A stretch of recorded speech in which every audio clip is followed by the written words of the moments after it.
सूर्य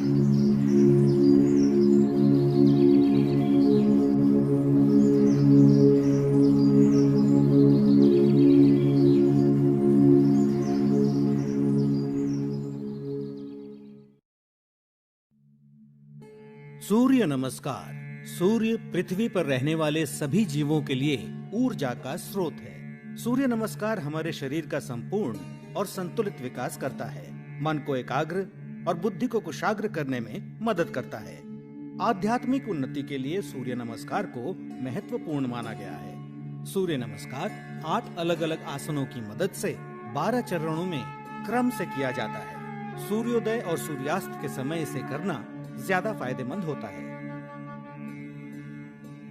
सबसे पहले आप अपने दोनों पैरों को आपस में जोड़ते हुए बिना कंधों को झुकाए सीधे खड़े हो जाएं। सुनिश्चित करें कि आपके हाथ शरीर के समीप हों और आपकी ठोड़ी जमीन से समानांतर हो। अपने शरीर को दोनों पैरों पर समान रूप से संतुलित करें। इस स्थिति को समस्थिति कहा जाता है। पहले चरण को करने के लिए सांस लेते हुए अपने दोनों हाथों को आपस में जोड़ें और अपनी छाती के समीप नमस्कार मुद्रा में ले आएं। इसे प्रणाम आसन कहा जाता है। अब सांस छोड़ें। दूसरे चरण में धीरे धीरे सांस अंदर लेते हुए अपने शरीर को कमर से ऊपर की ओर खींचें और अपने दोनों हाथों को अपने सर के ऊपर ले जाते हुए अपने सर और कमर को पीछे की ओर झुकाएं। अपनी टांगें सीधी रखें। इस आसन को हस्तोत्तनासन कहा जाता है। अब तीसरे चरण के लिए धीरे धीरे सांस छोड़ते हुए अपने शरीर को आगे की ओर तब तक झुकाएं जब तक आपकी दोनों हथेलियां आपके पैरों के दोनों तरफ जमीन को छू न लें। ध्यान रखें कि नीचे झुकते समय आपकी भुजाएं और सर एक ही साथ में हो। इस आसन को पादहस्तासन कहा जाता है। चौथे चरण को करने के लिए एक गहरी सांस अंदर लें और अपने दाएं पैर को पीछे की ओर ले जाएं और अपने घुटने को जमीन पर सटा कर रखें। सुनिश्चित करें कि आपका दायां पैर पंजों पर हो, आपका बायां पैर का घुटना 90 डिग्री पर हो, दोनों हथेलियां जमीन पर हों, आपके कूल्हे नीचे और ठोड़ी ऊपर की ओर हो। इस आसन को अश्व संचालन आसन कहते हैं। अब पांचवें चरण में एक गहरी सांस छोड़ते हुए अपना बायां पैर इस प्रकार पीछे ले जाएं कि वो आपके दाएं पैर की सीध में हो। सुनिश्चित करें कि आपके हाथ और कंधे सीधी रेखा में हों और साथ ही कंधे, पीठ और नितंब भी एक ही सीध में हों। इस आसन को संतुलन आसन कहा जाता है। इस स्थिति में धीरे धीरे सांस लें। छठा चरण, सांस छोड़ें। अब अपने दोनों घुटनों को एक साथ जमीन पर रखें और अपनी छाती और माथे को भी जमीन पर रखें। सुनिश्चित करें कि आपके कूल्हे ऊपर की ओर और आपकी कोहनियां आपके शरीर के समीप हों।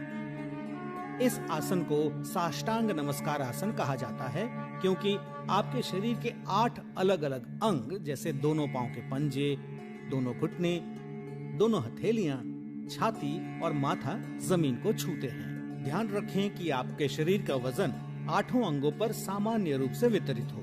अब 7वें चरण के लिए सांस अंदर लेते हुए अपनी श्रोणी यानी पेल्विस को नीचे लाते हुए अपने सर और छाती को आगे की ओर सरकाएं और अपने शरीर के ऊपरी हिस्से को नाभि तक उठाएं। सुनिश्चित करें आपके पैरों के पंजे बाहर की ओर और टांगे सीधी हों। इस आसन को भुजंग आसन कहा जाता है।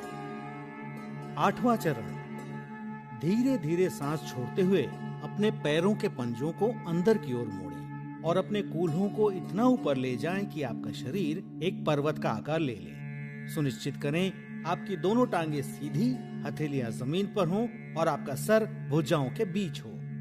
प्रयास करें कि आपकी एड़ियां जमीन को छू सके। इस आसन को पर्वत आसन कहा जाता है।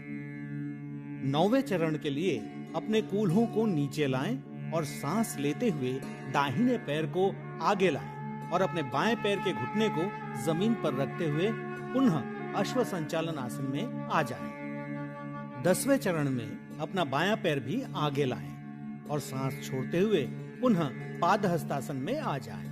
11वां चरण, अब धीरे धीरे सांस अंदर लेते हुए अपने शरीर को सीधा करते हुए अपने दोनों हाथों को ऊपर की ओर ले जाएं और पुनः हस्तोत्तनासन में आ जाएं। सुनिश्चित करें कि ऊपर आते समय आपकी भुजाएं और सर साथ में ऊपर आए। 12वां चरण, धीरे धीरे सांस छोड़ते हुए पुनः प्रणाम आसन में सीधे खड़े हो जाएं। अब इस पूरे अनुक्रम को अपने बाएं पैर से दोहराएं।